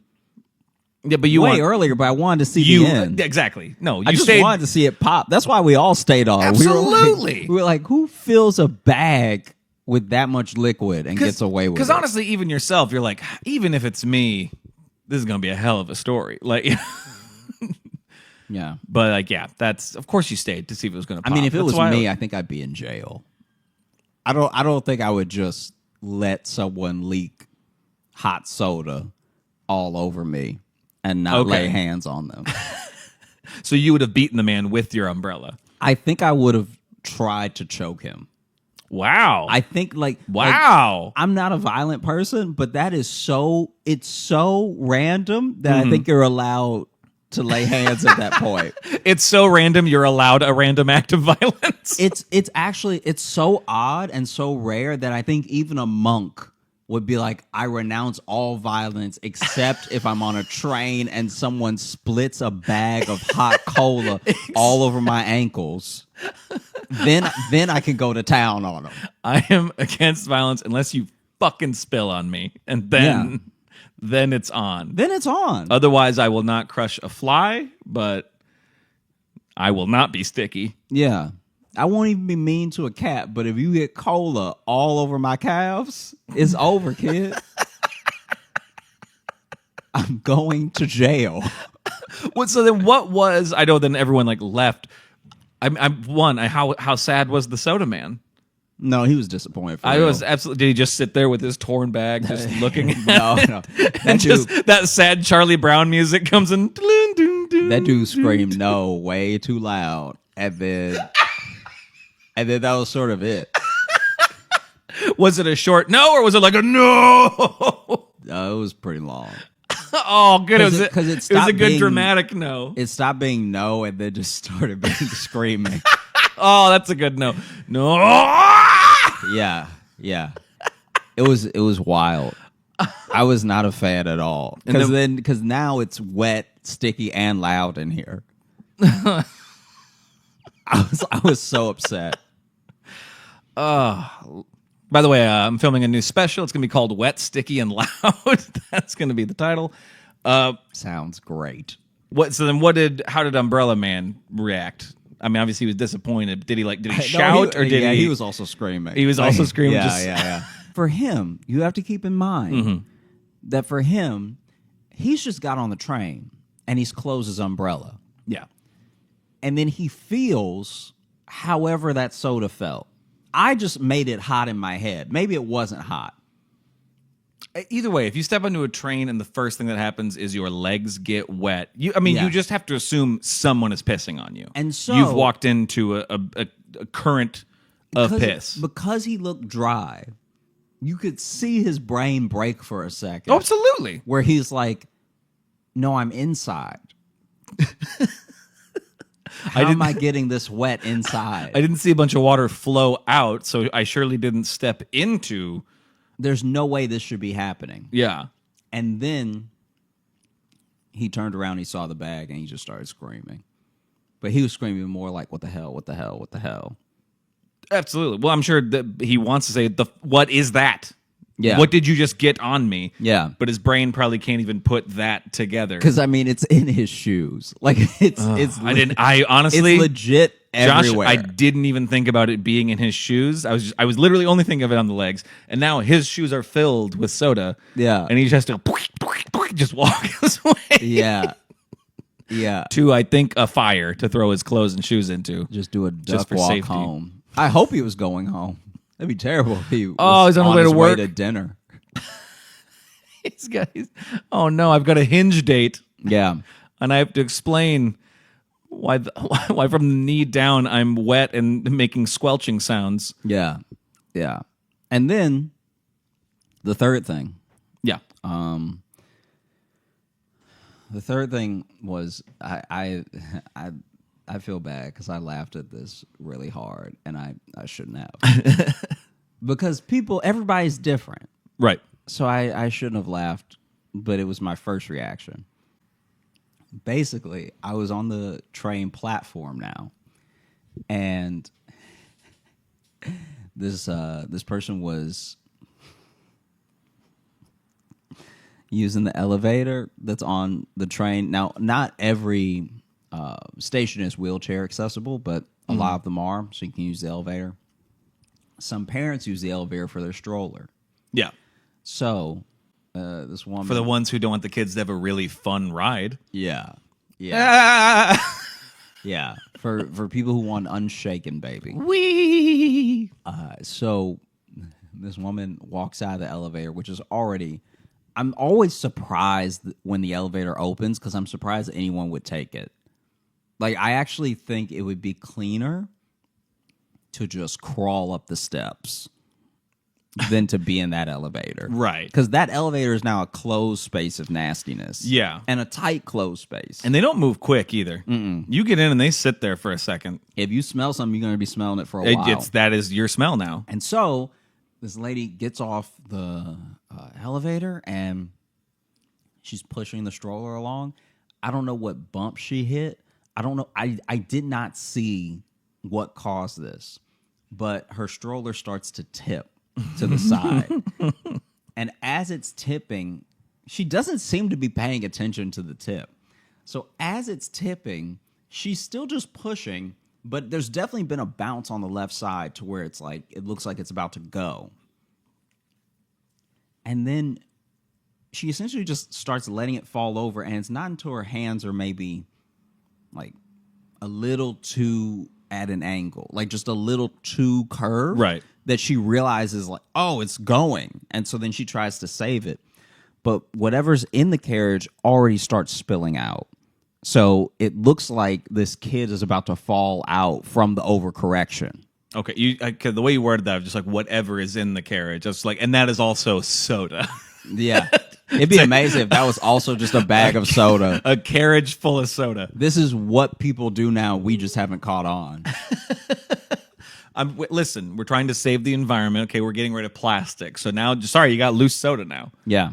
That's how it works. No more bottles, just plastic bags. You bring what you got. Those aren't worse at all. Those aren't somehow less reusable. Well, you're reused. Yeah, exactly. You're bringing them in. Mm-hmm. You go down to the soda store, get whatever container filled, and then you can go home. We'll fill whatever you got. Yeah. Yeah. We charge by weight here at this store. So then overcorrects. It looks like the baby is gonna tip out anyway. Mm-hmm. A different lady who sees the whole thing happen screams because now the baby's about to like hit the platform. Jeez. And once a baby hits the platform, you're done with that baby. Jesus, Josh. No, but I'm saying that's an unusable baby now. Like, tell me that's a level of germs that baby's encountered now that it'll never be the same. Oh, you're going off of germs. I thought we were going off of the what? The impact. No. If a baby's face touches a platform floor on the train, that's going to be a different person now. Our prior. Well, yeah. Tell me I'm wrong. That's going to be. No. You're not wrong, but you're right, but for the wrong reason. I'm just saying. It's like I'm just saying they have soft heads. Is where I'm coming. I wouldn't from. even talk like this if when I was a baby, my face had touched the floor of the platform on the train. God. I'd be a hardened individual. I'd have a deeper voice. You're gonna have a different life because just the film alone that's on the platform of the train. Ugh. You've basically been kicked in the face by every shoe in New York if you let your face touch the platform and you're a baby. Right. To be fair, if you're a baby and your face touches the platform, it's only up from here. You know what I mean? You're not going to have a worse life than that. You just had the worst moment of your life. But you might not be old enough to know it, to appreciate that you've already had rock bottom. Never mind knowing it. It's happened. You're never gonna have something this bad happen again. Right. But then someone's got to remind you. Yeah. And so then this other lady screams. The woman stops trying to overcorrect the stroller now and just goes to try to catch the baby. Oh. Hopelessly behind on the hands. The hands were not fast enough. And then you actually hear like a slight splat. And then people start running up to her, and it's a dog. It wasn't a baby in the carriage? It was a dog? No, this is a puppy. Okay. She had a dog in the carriage Okay. the entire time. Okay. And the way that some people lost concern and the way that some people got angrier was amazing to watch. I bet I can tell you racially who felt what. Yeah, I can tell you exactly what camps. The amount of people, because we're also only talking about like 5-7 people, so it's not like the entire train ran to check on this woman. Yeah. But the amount of people that ran up and like it happened to me as well because I didn't run, but I just was walking towards see if they need any help. And I wish I could see the face I made before I realized it was a dog.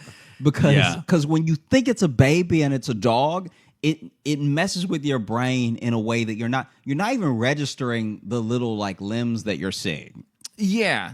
And because as I got closer, I was like, this is a hairy baby. That's what touching the floor does is you you immediately morph. That's one of the Animorphs.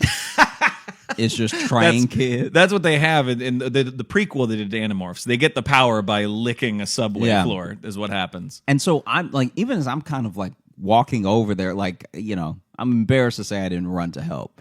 But even as I'm sort of lightly strolling over to see if anybody needs help or, like what the damage is, anything, I'm just seeing now, because it was still as well, which didn't help because now that's a jarring visual. Yeah.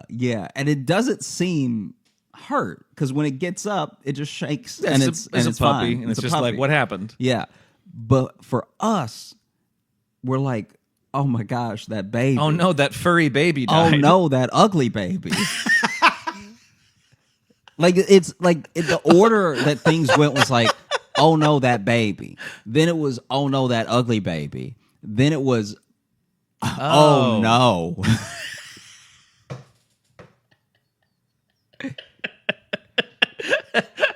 And then it was, and then for some people it was, and then if you're white, it was, oh. Mm-hmm. Like one guy got particularly mad at her, like she did drop a baby.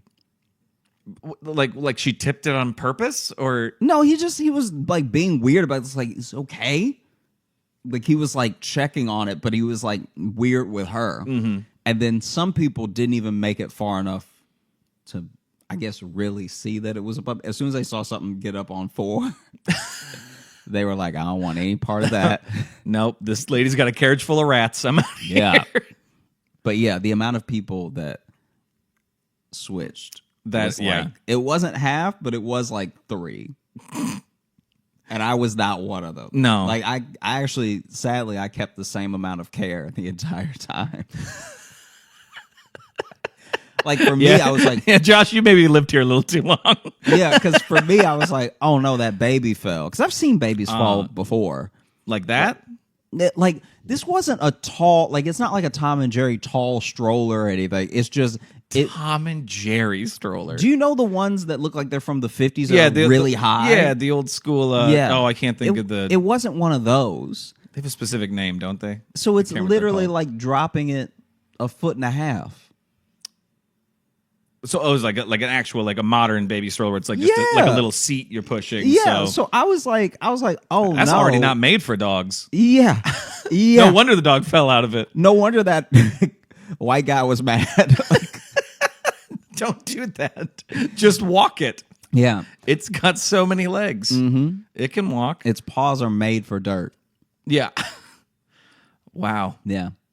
That one was a roller coaster. I'll say that. That was a journey of a story. I felt like I fell out of a baby carriage. Yeah. Hopefully our listeners are still with us and not like you lost me at baby carriage.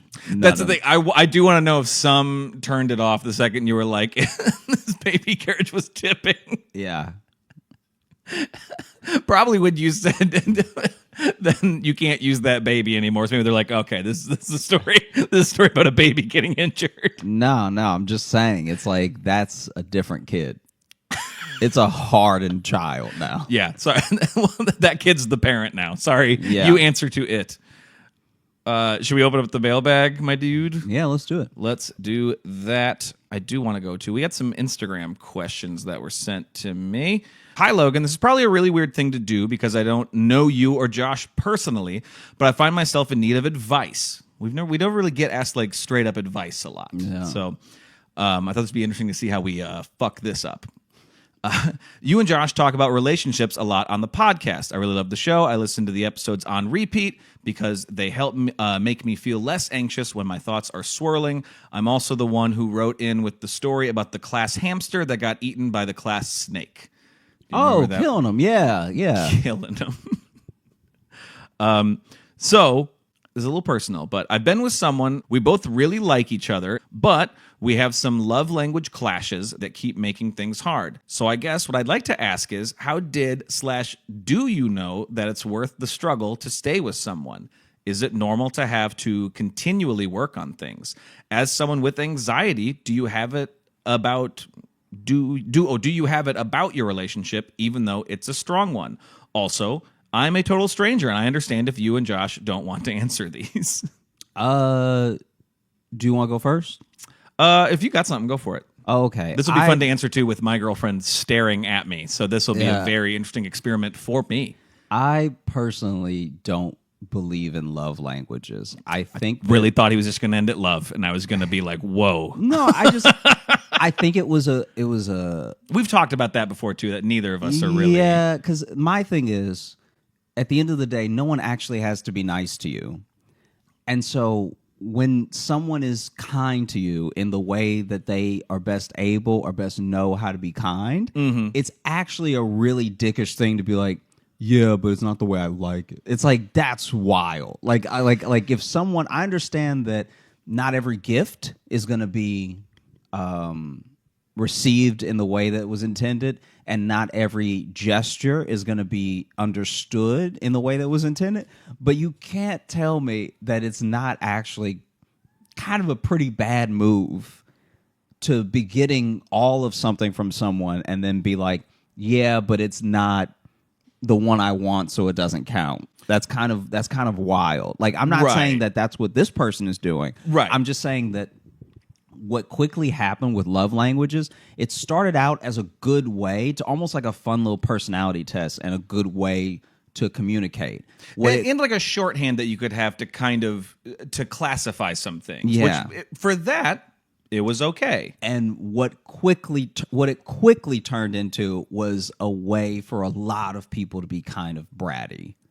You know what I mean? Mm-hmm. Like I just and I think that my and I could be wrong about this, but I find that like it is a way to sidestep appreciation and like gratitude for the person, even if that's not what you like. Just like I'm not even talking about your relationship or anything. I'm saying in the world, imagine a world where someone comes home to because we have these like physical touch, acts of service, gift giving, all that stuff like that. Yeah. Imagine a person comes home to a fully cooked meal and their favorite movie on cue to watch, and their reaction is, "It's not a blowjob, though."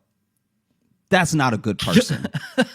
That's not that like, and I worry that more and more people are going to fall into that type of thinking, even though it's not exactly that. Because to me, love languages have quickly been like overused. It's kind of how people self-describe as whatever the hot thing is that year. You know what I mean? Yeah, it's sometimes it's I don't know. It's like almost like a. I think we talked about this too when we did the relationship quiz episode that we did, where it is kind of a step right next to like astrology, Where it's like, oh, you were born during this month, we're not going to get along. And it's like, well, you haven't even met me yet. Yeah, and also we don't know, like for the love language thing, I'm sure that the best of each one of those things is too dope to turn down. You know what I mean? Right. So if I love a person and my act of service is taking them for a weekend to their favorite city on a private jet, I don't think they're going to be like, it's not physical touch. Right. You know what I mean? Well, and I want to, so I'm going to take a slight counterpoint. I agree with what you're saying, but also on the other side of that, of the clash of love languages, where I agree with you that, like, to me, they don't mean the same thing they do to some people, whatever. But I have been in the relationship where I have dated someone and told them, be like, hey, please stop just giving me presents all the time. Like, I don't really want all this stuff. But they're like, but it's my love language. And so they just kept doing it. Like, when you hit that point, then yes, it can become an issue. So, like, if they're not respecting you saying, like, oh, I would prefer this. If you guys have talked about it and there's not a mutual respect to how each other, because sometimes I think people get focused so much on what love languages are and how they show it, but don't always consider how it's received to other people. Yeah. It's no, more I'm about with like, you. well, this is how I show love, so you have to be okay with it. It's like, well, yeah, but sometimes it's too much. Some people don't like public, PDA or anything. Sure. Or they like a lot of alone time or whatever, and that's a balance you have to find. So I think if they're not respecting it, then yeah, I think that's an issue. Yeah, that then lends itself to a different thing than what I'm talking about specifically. No, and I know what you mean. I was just Yeah. But as also the thing too of like, do relationships take a lot of work? Do they continue being work? Yeah. Not in like it shouldn't be like a fight every day. It shouldn't be like, I think we've got to this point because I think it's particularly our generation. We were kind of the last generation with parents who were just like, you just stay together, okay? It was like the generation before us was the first ones who started like actually divorcing if things weren't good. You know what I mean? But before that, it wasn't really. Yeah. You just stayed together and you're just like, yeah, marriage sucks and you just have to deal with it. Okay. There was a lot of that. And I think our generation went the counterpoint of trying to be like, you know what? But everyone has their own thing. But a lot of us convinced ourselves that relationships don't take work. And they do. You're living with a person. Yeah. You are spending all of your time with another human being who is completely different from you. Even if you're similar, they're a completely different person. Yeah. You're going to clash. You're going to have issues. But it's how you resolve the issues, Yeah, I think. Hi, Jess. I think that for a good portion of it, the other thing to keep in mind with your overall question is that I think I've talked about this on podcasts before and with friends before, but to me, the world overall is, especially if you talk about, like, I don't know if they're writing in from the States or not, but a lot of the world is easier to live in than it's ever been, right? So you used to have to hunt or farm, you used to have to like worry about a harvest, you used to have to plan more to eat. I'm excited to see where this point goes. But like being in an interpersonal relationship is as hard as it's ever been.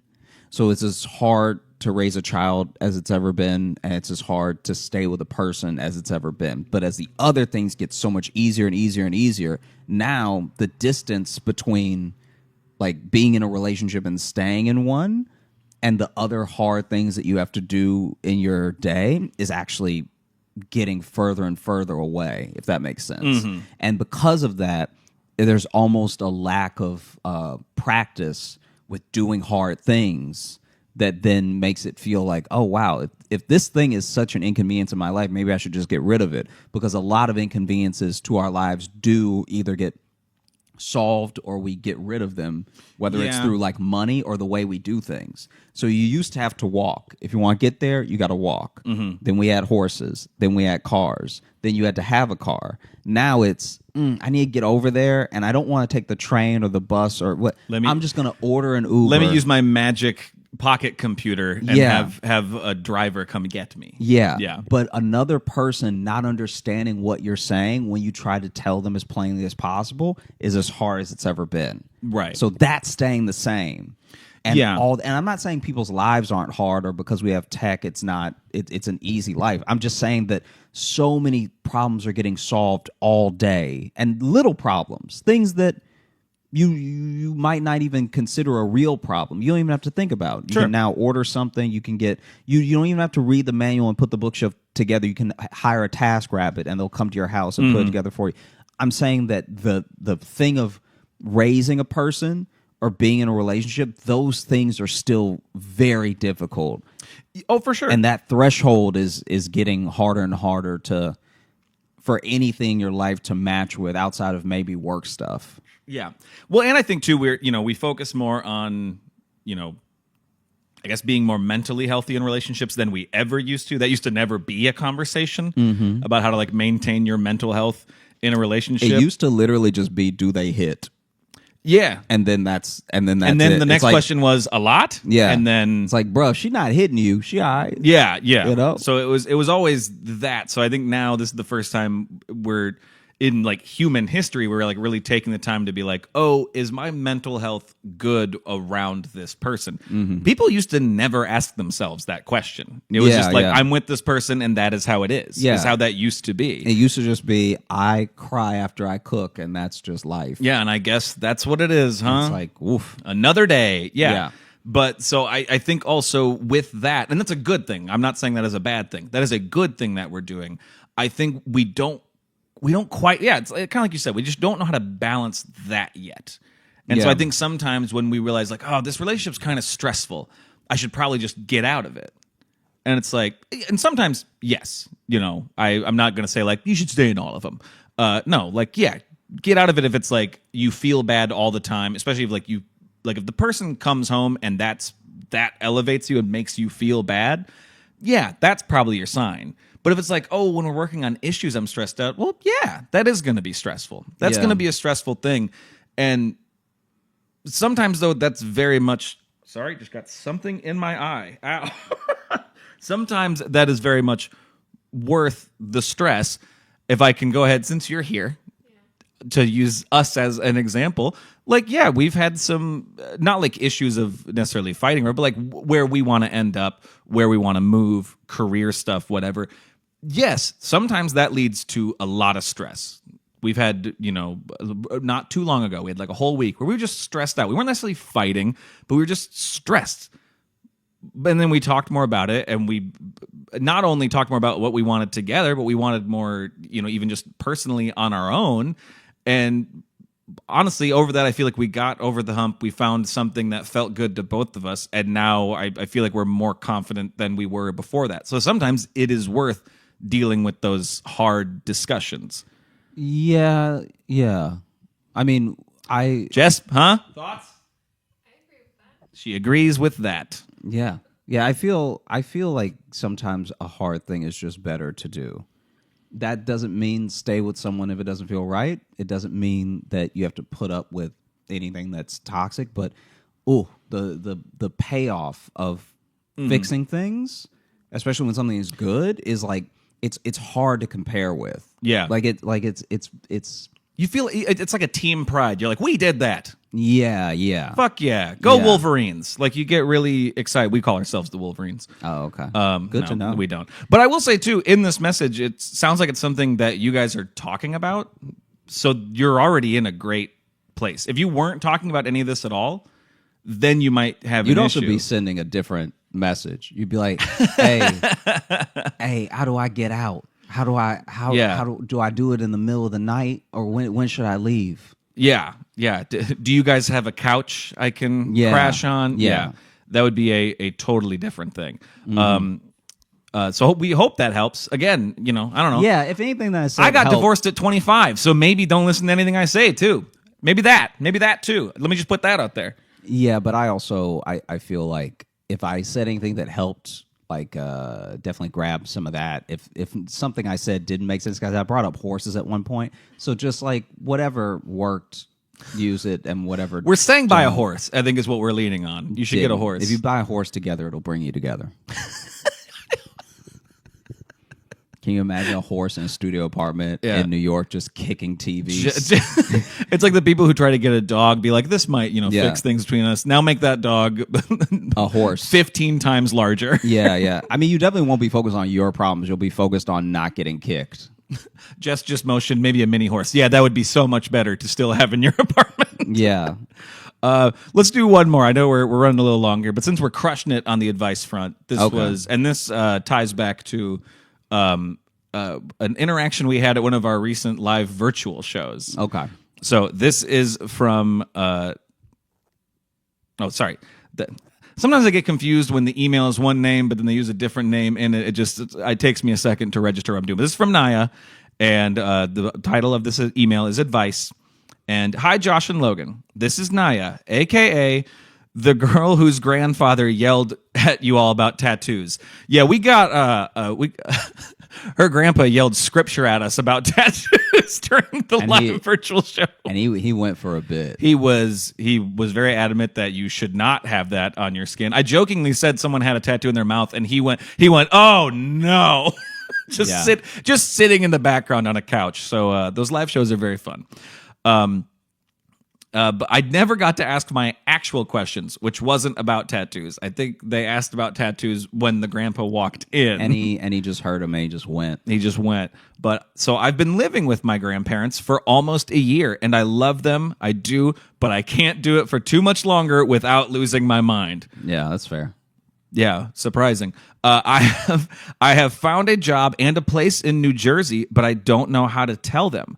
I am supposed to be leaving in the beginning of August. What should I do? Thanks in advance if you can still help a bit, but if you can't, thanks.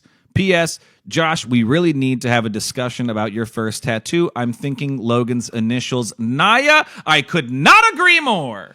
Either my face or... Whatever you do when you tell your grandparents, do it lovingly and without a tattoo. Like, I feel like if you do it with a tattoo I disagree. I think tattoo it on your arm, I'm moving out. I think is what you should get. That's going to be too much for them. All right. Well, they might be focused on the tattoo part. Then the news will be, it'll kind of soften the blow. Yeah, you're just trying to get her kicked out. I'm kidding. You're trying to get her kicked out so that it's easier to move to New Jersey. I mean, I know this makes it maybe tougher because you do have this like deadline at which you do, and maybe you've already done it. I don't know.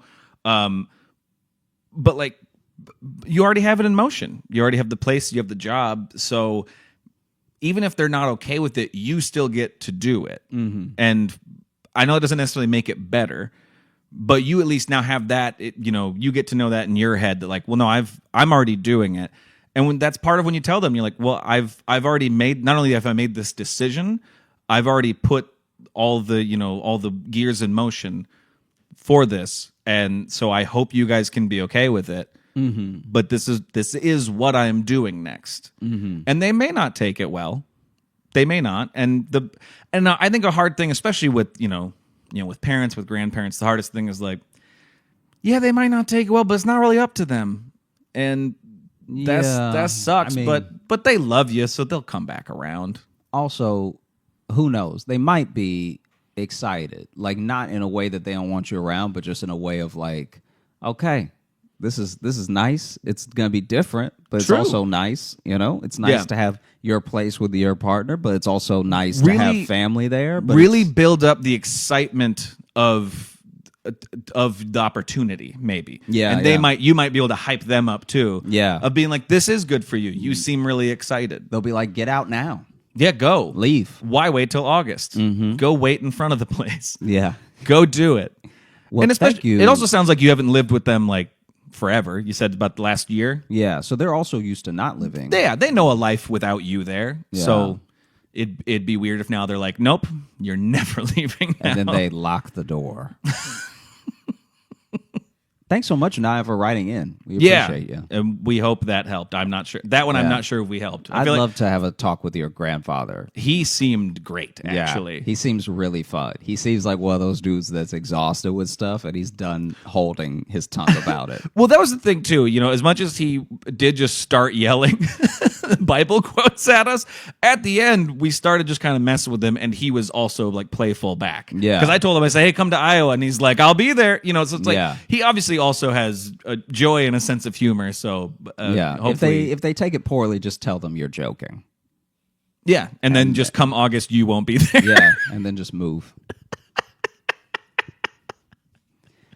Well, Thanks so much for listening to the Josh Johnson Show. We had a great time recording. I hope you had a great time listening. If you are looking up to catch, if you're looking up to catch, if you are looking to catch up with us on any of the socials, you can find me at Josh Johnson Comedy on Instagram, at Josh Johnson on Twitter, Josh J Comedy on Facebook, and Josh Johnson Comedy on YouTube and TikTok, where we're going to be posting clips of the show. And if you're looking for Logan, you can follow me on Instagram at Logan M. Nielsen. And if you want to get into the mailbag, you can either send me messages there because we read them, or you can email us, joshjohnsonshow@gmail.com. You can also join our Patreon. We have bonus podcasts and videos and live virtual shows. Patreon.com/Josh Johnson Show. We also have this month a live, an in-person one, a not on a computer one, a human one in a room. Yeah. Union Hall, that is July, 27th, that Wednesday? Mm-hmm. Yes, July 27th, 10 p.m. Eastern Time. Tickets are still available. If you are in the area, come out. The one we did last year was incredibly fun. I'm super excited to do this one. And then right after that, we're in Philly. So if you're in that area, catch us. We're doing 3 nights? Yeah, 3 nights. Yep. The Punchline in Philly. Also, this is just for YouTube, little thing. Click on other videos. They'll be popping up over here, over here. Oh, are we doing that now? We're doing the over here, over here, over here, over here, right and here. Have a great week. We appreciate you. Over here, over here, over here. Let me just put another arm around my buddy. Don't Let me do just that. come on. Don't Let's do go. that. It's a nice picture don't of do the that. two of us. Come on. Don't do that. Hey. Over here, over here, Over here. over Right here. Right here. Right here. over here. I love you. We can stop recording. Wow. Wow. Left me hanging. Say it. I'll never say Say it on the record. He's said it before.